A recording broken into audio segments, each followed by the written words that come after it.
Bienvenue à tous. C'est une question récurrente chez les chefs d'entreprise.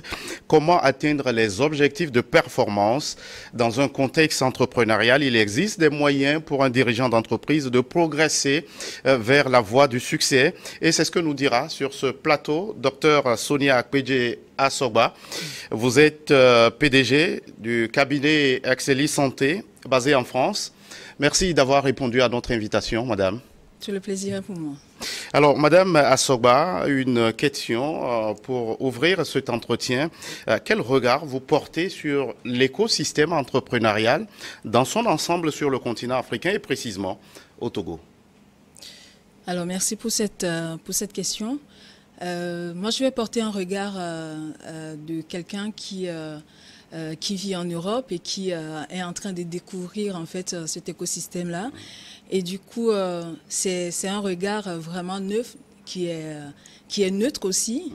Et du coup, pour un entrepreneur vraiment qui veut découvrir cet écosystème-là, la première chose que personnellement j'ai observé, c'est que c'est un système qui est vraiment fermé. Il faut rentrer dedans pour savoir comment est-ce que ça fonctionne et découvrir même pour un même secteur d'activité, de savoir véritablement comment l'organisation interne se passe. Alors il y a aussi le volet du financement où au niveau du système bancaire, les entreprises ont beaucoup de difficultés à pouvoir se projeter. Donc les entreprises les banques sont plutôt orientées vers des prêts quand les entreprises arrivent à l'obtenir, sur des prêts à court et moyen terme, surtout pour les PME. Donc le système est organisé de telle sorte que généralement c'est les grandes entreprises qui ont des garanties et qui rassurent les banques qui obtiennent d'autres prêts pour pouvoir évoluer. Et il y a aussi le volet de l'accès à l'information. Donc ça a été un gros défi pour nous, en tout cas personnellement, de pouvoir trouver les informations qui permettent de savoir comment se positionner par rapport à tout simplement la concurrence, de savoir comment est-ce que le marché africain, togolais fonctionne, quels sont par exemple, quelle est la dynamique de coût par exemple, comment pouvoir fixer ces tarifs par rapport à la concurrence et surtout rester opérationnel concurrentiel. Donc il y a ces différents aspects qui font que quand on démarre, on a un peu du mal à savoir où mettre les pieds et parce que tout est, on va dire, beaucoup cloisonné et qu'il n'y a pas assez de visibilité pour pouvoir... Et c'est votre regard, madame, l'entrepreneuriat est aujourd'hui présenté comme une solution durable face au chômage, notamment chez les jeunes. Alors, quels sont les fondamentaux pour réussir dans ce domaine, madame? Alors c'est vrai que la problématique du chômage n'est plus à démontrer. C'est un fléau mondial. C'est pas spécifique à l'Afrique ou au Togo. Il y a d'autres qui s'en sortent mieux que certains pays s'en sortent mieux par rapport à leur organisation. Maintenant, par rapport aux fondamentaux, le défi que moi personnellement j'ai vu au niveau de l'organisation de l'entrepreneuriat, c'est véritablement un problème de vision. Comment s'organiser? Alors, moi, je vois l'entrepreneuriat un petit peu comme un sprinter qui a la niaque pour gagner. Et la scène se joue en fait en dehors de la piste. Donc, si on prend quelqu'un qui veut faire sa course, il y a le temps qu'on prend pour se préparer en amont, pour s'échauffer, pour organiser, regarder la concurrence, par exemple, les autres sprinters, quelles sont leurs stratégies, comment est-ce qu'ils s'organisent, quels sont leurs points faibles, comment est-ce qu'on peut les battre à leur propre jeu. Et ça, la fin de la course est jouée même avant d'être sur le terrain. Et aujourd'hui, quand on voit l'entrepreneuriat pour la majorité, et cette grande majorité-là, c'est cette majorité-là qui ne produit pas beaucoup de résultats. Et donc, de s'asseoir et de poser la problématique de la vision. Où est-ce que je vais? Comment je vais? Quelles sont les stratégies que je dois mettre en place? Quels sont les moyens dont je dispose à court, moyen et long terme pour pouvoir tout simplement se maintenir sur le marché et être concurrentiel opérationnel. Cette problématique-là, c'est celle de la majorité des entreprises. Ce qui fait qu'on a du mal à maintenir une performance au niveau de des entreprises qui se créent et surtout les jeunes entreprises. Et pour tenter de relever le défi au niveau de ces entreprises, vous avez pris sur vous de prodiguer des conseils à ces chefs d'entreprise au niveau de votre cabinet Excellis Santé. Alors, vous mettez un point d'honneur sur le capital humain. Pourquoi, madame, faut-il exercer sur ce levier, le capital humain? Oui, en fait, c'est toute la base de notre stratégie. En fait, là, il y a Michael Alini qui disait on a déjà, l'entreprise, c'est avant tout des hommes. Et qu'on a déjà vu des entreprises se monter sans argent, mais on n'en a jamais vu se monter sans des hommes. Et donc, l'entreprise, c'est le socle d'une entreprise, la richesse d'une entreprise. Ce sont les hommes qui portent la vision quand c'est écrit, défini, clairement démontré. Ce sont les hommes qui transportent, qui véhiculent cette vision-là. Et donc, qui font rentrer, qui sont la source de performance, de productivité.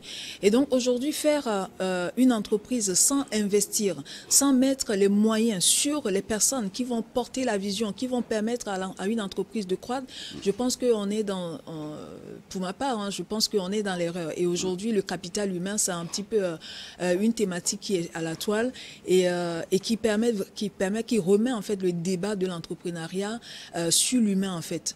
Et donc nous, ce qu'on veut mettre en place, c'est vraiment pas seulement donner des formations, donner des conseils, mais que comme notre vision le dit, hein, c'est de construire vraiment des entreprises qui soient durables, qui soient performantes, qui jouent sur la scène de la concurrence internationale, mais vraiment que ce soit le socle, ce sont les hommes qui soient au centre de toute la stratégie. En fait. Afin d'atteindre la compétitivité. Alors, on a vu dans certaines entreprises d'énormes ressources financières consacrées au matériel, pendant que le personnel ou les besoins du personnel sont relégués au second plan. Selon vous, quelle doit être la place des ressources humaines dans la dynamique d'une entreprise? Alors, c'est un constat malheureux pour la majorité des entreprises. Et si on part de la question précédente qui est vraiment le capital humain, aujourd'hui, moi, quand je prends la transposition de ce qui est mis en place dans les entreprises, dans les structures européennes, c'est vraiment quand vous allez dans une structure, il y a quand même s'il n'y a pas la structure, le service, il y a quand même cette organisation-là qui est pensée de façon à ce que un salarié, un collaborateur ait un plan de formation, ait un plan de carrière. Donc, il y a aujourd'hui des personnes qui sont des salariés dans des entreprises qui commencent à un poste et qui finissent leur retraite au même poste. Et des fois, il n'y a pas eu de plan de formation, il n'y a pas eu d'ajout de valeur ajoutée. Et ce sont des personnes qui viennent souvent et qui commencent peut-être des fois avec du zèle et qui au bout du chemin, le zèle s'éteint. Et donc, c'est des gens qui viennent finalement pour remplir des tâches et qui ne portent plus aucune action véritablement de façon à ce que la structure grandisse. Et donc, pour nous, la place des ressources humaines, c'est une place capitale pour, au début, peut-être ne pas avoir forcément, en fonction de la maturité, de la taille de l'entreprise, ne pas forcément mettre un service en place, mais au moins que le porteur de la vision ait en fait cette dynamique-là en place. Et quand l'entreprise grandit, devient mature, véritablement mettre un service qui s'occupe vraiment du personnel. Alors, madame, dans un climat d'attractivité économique, nombreuses sont les entreprises qui se créent. Nombreuses aussi sont ces entreprises qui mettent la clé sous le paillasson quelques années après. Alors, ma question est de savoir comment maintenir le cap de la compétitivité. Alors, le cap de la compétitivité, il y a plusieurs problématiques qui relèvent de cette compétitivité-là. À notre niveau, on a structuré ça à trois niveaux en fait. C'est-à-dire au niveau de l'État, qu'est-ce que l'État doit mettre en place, au niveau collectif et au niveau individuel. Parce que l'individu a toujours sa part à faire. Donc pour le niveau individuel, c'est véritablement de connaître son marché, de connaître ses concurrents directs, indirects, de mettre en place une dynamique de partenariat parce que plus on est isolé, plus on est faible. De mettre aussi, on a parlé tout à l'heure du capital humain, d'investir sur les personnes qui sont censées porter le projet avec soi. Au niveau collectif, aujourd'hui, il y a une dynamique qui se met en place, donc c'est l'émergence de ce qu'on appelle la communauté entrepreneuriale qui permet vraiment de limiter les actions isolées, mais de pouvoir mutualiser les forces, les compétences pour être compétitive. Et il y a aussi ce qu'on appelle le réseau des entrepreneurs qui est beaucoup développé aussi en Occident et qui permet, qui a le même objectif, donc mutualiser, renforcer les compétences ensemble pour pouvoir avoir un rayonnement beaucoup plus grand. Et au niveau de l'État, en fonction du secteur, donc je vais parler dans la globalité, il y a le fait aussi de pouvoir lever des barrières commerciales pour faciliter la dynamique de l'import et export. Le fait de pouvoir mettre en place une réglementation qui soit claire, fluide et accessible en termes de compréhension pour les entrepreneurs. Et un dernier point, c'est aussi de pouvoir tout simplement mettre au niveau des entrepreneurs la dynamique financière. Donc, une collaboration banque-État-entrepreneur. Je pense que c'est pour le temps qui nous est imparti, quelques éléments nous permettront quand même de maintenir la compétitivité au niveau local, régional et au niveau international. Et justement, au début de cet entretien, vous avez reconnu le problème de financement au niveau des entreprises. C'est un peu comme le dénominateur commun à tous les hommes d'affaires. Comment gagner la confiance des pourvoyeurs de ressources financières quand on se jette en affaires? Alors, j'ai pas de solution miracle parce que c'est une vraie problématique en termes d'organisation. Il y a d'abord le problème d'organisation. Alors, il y a toujours l'entrepreneur qui a son rôle à jouer. Et récemment, j'entendais quelqu'un qui est dans le système d'octroi des financements qui disait mais combien de jeunes viennent en entretien, les projets sont mal formatés, on ne comprend pas où est-ce qu'ils vont. On parle de vision toujours. C'est mal structuré, ils sont pas bien préparés. Et quand les financements sont là, mais on ne sait pas à qui les adresser. Donc, il y a le fait que la personne même doit se préparer. Et il y a le fait aussi que au niveau aujourd'hui alors j'essaie d'aller un petit peu en vrac parce que vu le temps, il y a aussi le fait que dans le domaine de l'entrepreneuriat aujourd'hui en Afrique, on va dire il y a une porosité entre ce qui relève du personnel et ce qui relève de l'entrepreneuriat. Moi, j'ai le siège du cabinet qui est en Europe et quand je fais une seule dépense, je dois pouvoir justifier ça. Sinon, mon bilan n'est pas certifié. Et ici, ce que j'ai observé, qui est la réalité de notre fonctionnement, c'est qu'on peut mettre notre financement, il n'y a pas de limite en fait, limite claire définie entre ce qui relève de l'entreprise et des fonds propres. Donc ça ne inspire pas aussi confiance au niveau des banques pour mesurer la capacité quand on veut faire des prêts à des personnes qui sont porteurs de projets, de se dire, ah là, je peux analyser de façon objective la capacité de remboursement de la personne. En Europe, on mesure jusqu'à votre capacité à gérer vos fonds propres. Donc, on rentre dans votre vie privée pour savoir comment est-ce que vous gérez votre sous. C'est votre argent, mais on va quand même regarder parce que c'est la façon dont vous gérez votre argent qui va déterminer aussi comment vous pouvez gérer votre capacité à gérer l'entreprise. Donc, ces éléments-là, aujourd'hui, ne sont pas clairement définis. Donc, on va dire que cette base-là est déjà un petit peu quand même limitée pour pouvoir gagner la confiance des financeurs. Alors, et vous intervenez en entreprise pour donner conseil et pour former. Que représente pour vous l'innovation, justement, pour un entrepreneur ou un chef d'entreprise, l'innovation en entrepreneuriat? L'innovation aujourd'hui, je pense que c'est indissociable du bon fonctionnement d'une entreprise. Autant on doit mettre en place des moyens financiers, des moyens stratégiques.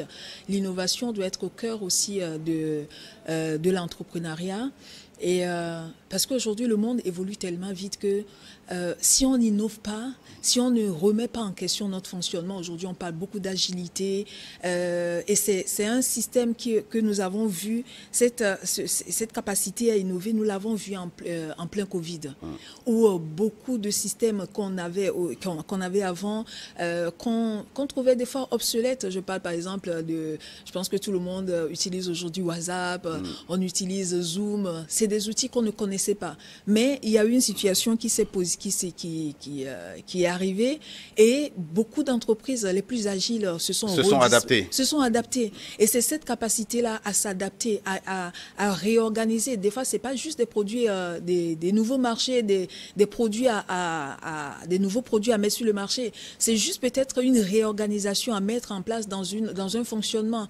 Et si on prend de façon brève, aujourd'hui, on a été sollicité par les chirurgiens qui organisent leur 63e édition de congrès, qui regroupe plus de 15 pays et qui va regrouper plus de 900 participants.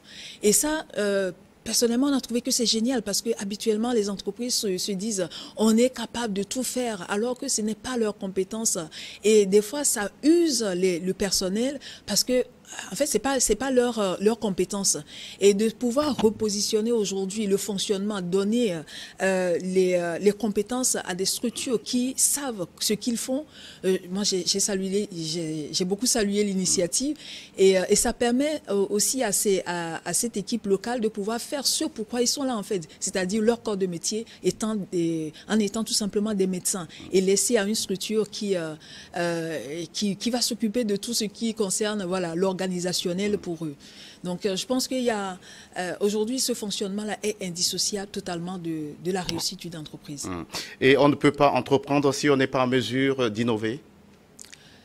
Si, on peut innover, on peut entreprendre. C'est pas la condition sine qua non. Mais je pense que pour aujourd'hui se maintenir, il faut quand même penser de façon continue à comment se maintenir. Sinon, on est noyé en fait, on est perdu. Et on n'est pas déjà, si je prends la dimension de l'Afrique, on n'est pas déjà mieux loti en termes d'organisation. En plus, si on arrive à soutenir le rythme de transformation au niveau mondial, je pense que on ne peut pas, on peut pas. En tout cas, moi, mon rêve, c'est qu'on ait aussi des entreprises de l'Afrique, du Togo, qu'on peut compter dans les grandes entreprises. Quand on va citer les grandes entreprises comme Amazon, Apple et autres là, qu'on puisse compter aussi des entreprises africaines, africaines et togolaises. Alors justement, madame, j'ai été accroché par votre slogan, bâtir ensemble aujourd'hui la vision de demain. Alors vous avez une vision, c'est construire ensemble les entreprises performantes et pérennes sur le capital humain solide. Alors, précisément, nous tirons vers la fin de cet entretien. Comment voyez-vous le positionnement d'Excellis Santé dans les toutes prochaines années, les 5 ans à venir? Alors, nous nous voyons comme une plateforme de transformation. Pas une plateforme qui donne des conseils et qui n'évalue pas l'impact de ce qu'il propose, mais véritablement une plateforme où on apprend à construire des hommes qui portent les visions de l'entreprise. Travailler pour former sans aucune prétention bien sûr, mais aider aussi à développer le leadership. Parce que un leader, c'est aussi quelqu'un qui amène les gens à prendre de la hauteur. C'est aussi sans méfiance, sans crainte, transmettre ce qu'on est. Et aujourd'hui, quand j'entends beaucoup de discussions, des fois on vous dit « Ah mais il ne faut même pas parler de ce que vous êtes en train de faire parce que on peut vous le voler, il faut pas... » En fait, c'est cette mentalité-là de construire sans méfiance, de faire confiance aussi à des collaborateurs et de croire que quand on investit en des personnes, ces personnes-là même s'il y a des départs, je pense que c'est des personnes qui portent une vision avec vous et qui réussissent avec vous et qui ont du plaisir à travailler avec vous. C'est votre vision, madame. Sonia Akpedia-Asogba, vous êtes PDG du cabinet Excellis Santé. Merci d'être passé sur ce plateau. Merci à vous. Merci à vous qui êtes restés à notre compagnie. À très vite pour un autre numéro de votre émission Focus.